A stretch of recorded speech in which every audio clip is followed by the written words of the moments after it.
Welcome to Standing Mondays, where ambitious women come together to dream bigger, think deeper, laugh louder, and pour into one another. We're your hosts, April and Bree. Have you ever noticed the same problems showing up from relationship to relationship, job to job? And at some point, you have to ask yourself, am I the drama? Am I the drama? So today we will be talking about when that happened for us in our lives and how it prompted us to do some serious self-reflection. So what were those times or that time in your life that made you ask yourself, am I the drama? Oh my goodness. I love this because it applies to every part of life. And for me, I can think about moments, whether it was in business, whether it was in personal relationships, personal finances, career, right? Where I said, something got to change. And for me, I'm going to probably anchor on when it came to business because I found myself saying, I'm going to do this, I'm going to do that, staying in the shadows of other people and recognizing I'm all talk. It was a moment where I actually had to face myself and look in the mirror and say, you all talk. Right? And that was the moment for me where I said, if I'm going to do this and live the life I want to live, I have to take action to do that. And it really anchored into pattern recognition for me. That was the thing, like repeating the patterns. And when I said, I can't keep doing this. Okay. Yeah, that was for me. What about you?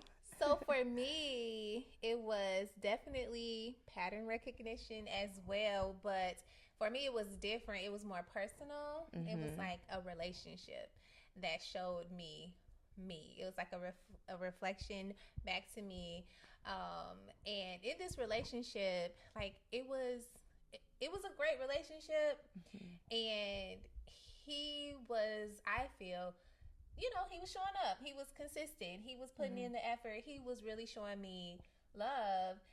But I was so unhealed that I didn't recognize it. And if I did recognize it, it was like I was so used to losing people that I was afraid to lose him. And so because of that, I pushed him away because I was always like, just making up stories and all of that stuff. And so after that relationship ended, I really had to take a look at myself and say, am I the drama? Like, what is going on? That led me to say, you know what, maybe I'll go get some therapy, because why am I so afraid to lose people? Yes. Yes. And so that started my personal growth journey. Starting there. I think with that, I feel like with both of our journeys, for me, there was a moment where I tell myself, like, why am I living like this? Like, this is not my life.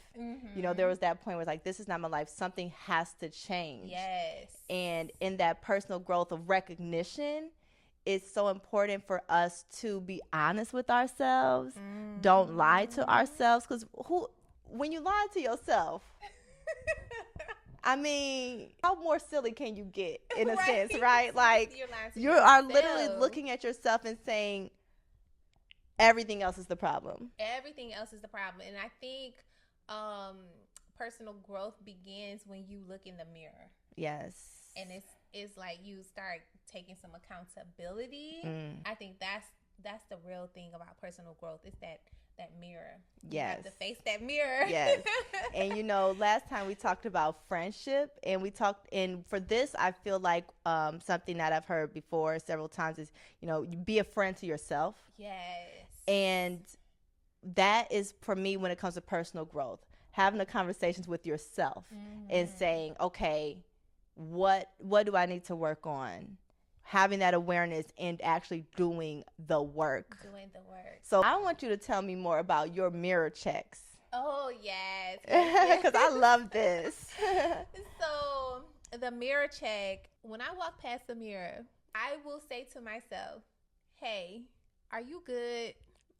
Like, are you okay? Is there anything that I can do for you right now? Mm-hmm. And then I wait Mm-hmm.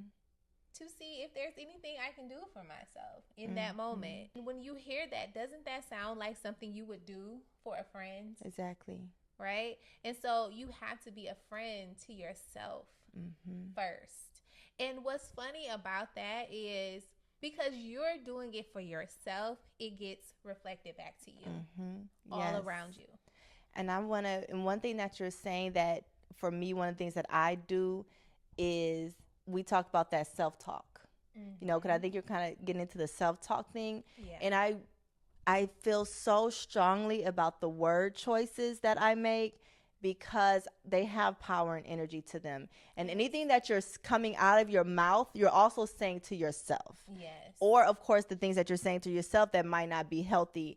And that will put us in a mind frame that is not conducive to growth. Right. When we're reminding ourselves of our downfalls instead of reminding ourselves of what could be.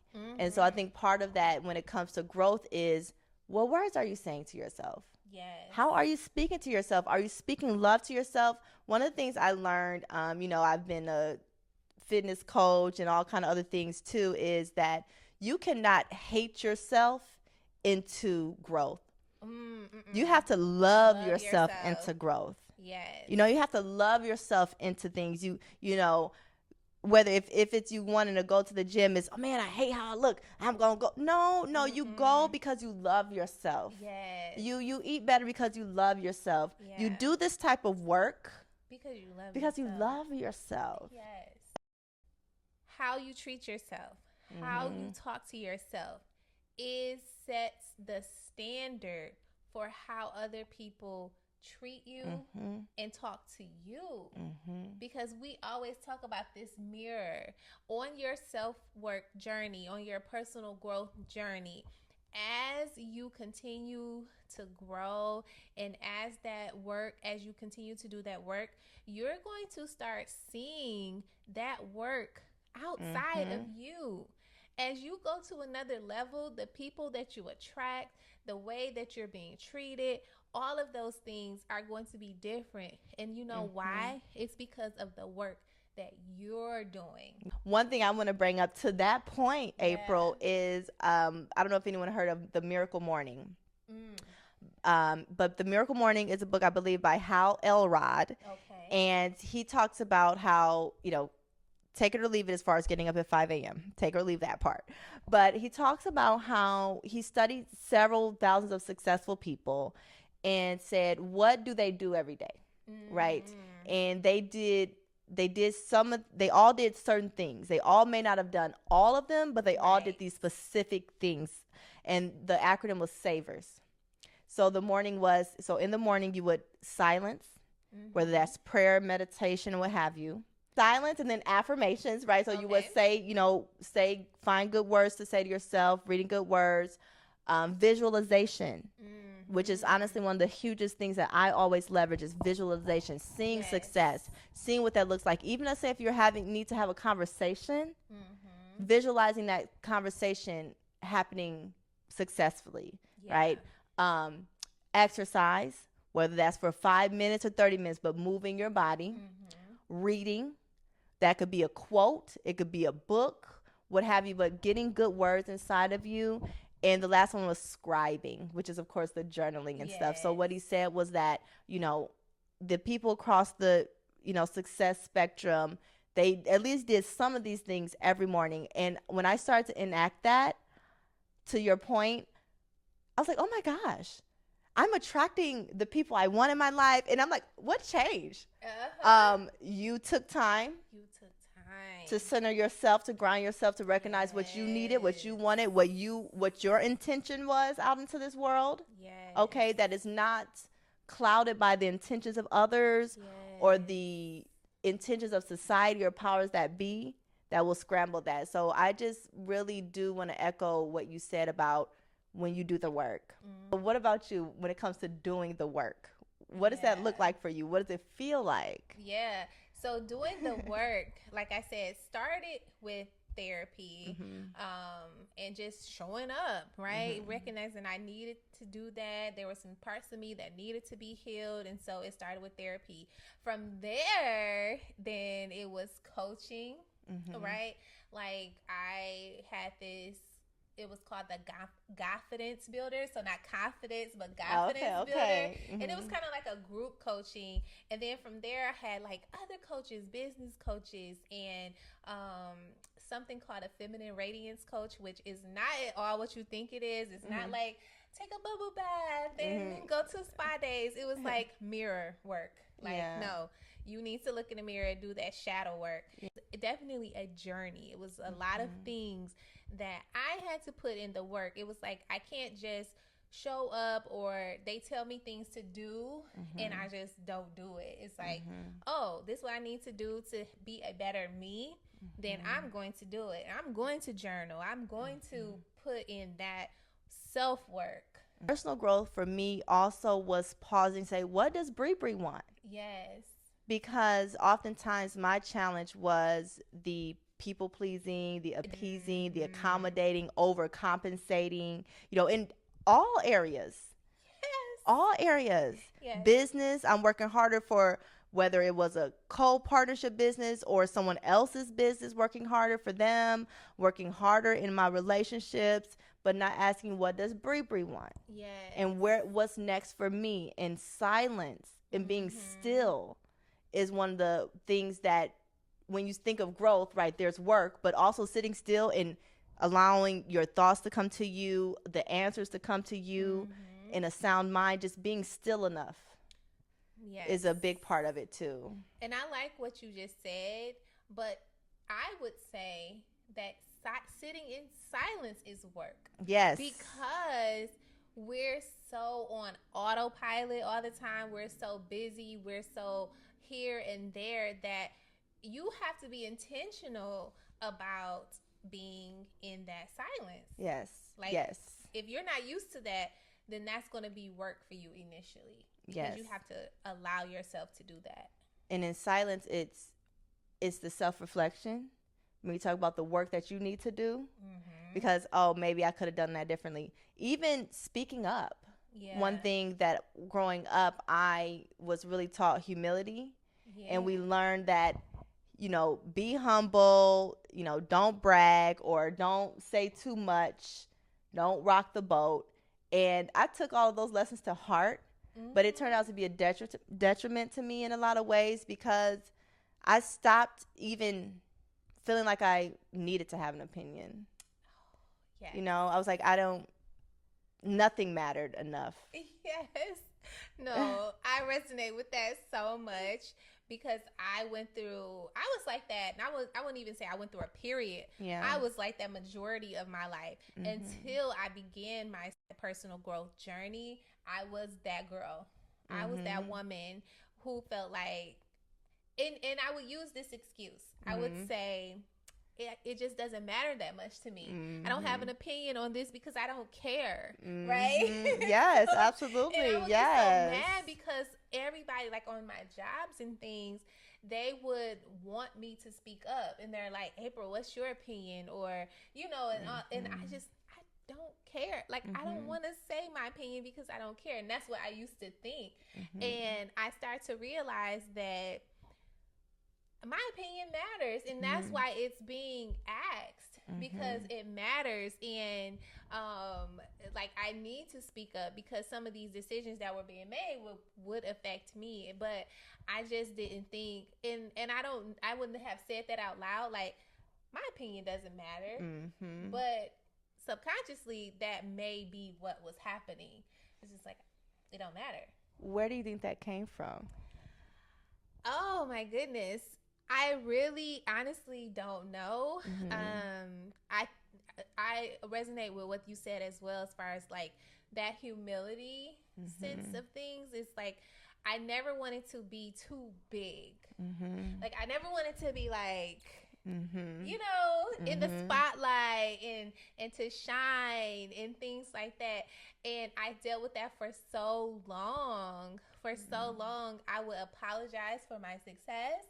I would apologize for being great, really, you know? Yes. And I didn't want to be too great because I don't know, there was like a sense of guilt. Like if there's other people around me who, you know, just felt a way or I thought they would feel a way about it, then I just made sure I stayed as small as possible, you know? And then your growth came when you couldn't do that anymore, right? Couldn't do It was it. like I cannot contain myself anymore. If I keep trying to contain myself, I'm gonna explode. it's gonna be a whole everybody gonna hurt. If I keep contained, okay, it's gonna be some pain. So like I can't, you know, like for me it just will get to the point where I realize when we talk about personal growth is outgrowing. There's an outgrowing of our circumstances. It is. And until you recognize that, you're going to feel it. First, you're going to feel it, right? Yeah. I remember journaling things like, you know, girl, so I look back, I done journaled some stuff, okay? Like, I hate my life right now. Like, I have journaled some stuff just to get it out, but what I was expressing in those times was, I've outgrown this circumstance. Yeah. But until I'm willing to break through it, I am going to keep suffering. Yes. And I'm the only one who's going to be able to relieve myself of that suffering. Whew. All right. Personal growth, girl. Personal growth. Okay, so before we go, is there any, like, your biggest change, your biggest lesson that you would take from your own personal growth that you would like to end with? For me, the one thing that really made a difference is deciding what I want. Really making a decision and then standing on business. Because with the people pleasing in me, with the not wanting to stand out too much, afraid that my opinion is not the right opinion, deciding what I want and standing on it, got the wrong people out my life, got the right people in my life, helped me put myself in situations that I needed to be in. But it was about sitting still and asking myself, what do Bree want? That was so huge for me. What about you? I love that. For me, I would say my biggest takeaway, or even just the most impactful thing on my personal growth journey, was coaching. And I am a coach, but not me being a coach. I'm saying being coached. Yes. And what came from that, you know, just one session with my coach changed the trajectory of my life. She had me do something, and from there, it unlocked something in me that made me realize that I don't have to apologize anymore. I don't have to feel guilty anymore. And I can set myself free. Be a bad bitch. No. Hey. Personal growth is not pretty.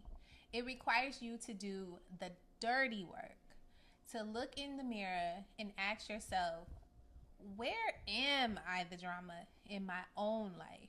Yes, recognizing the patterns that you keep repeating and ask yourself, what is it one thing I can do to change that? Well, we hope that you guys have enjoyed this episode. As always, if anything resonated with you, please share with your friends. Send it to the group chat. We would love for you to subscribe to our channel. Hit that like button, and we will see you next time. That's right. All right. Peace out, everybody. Bye.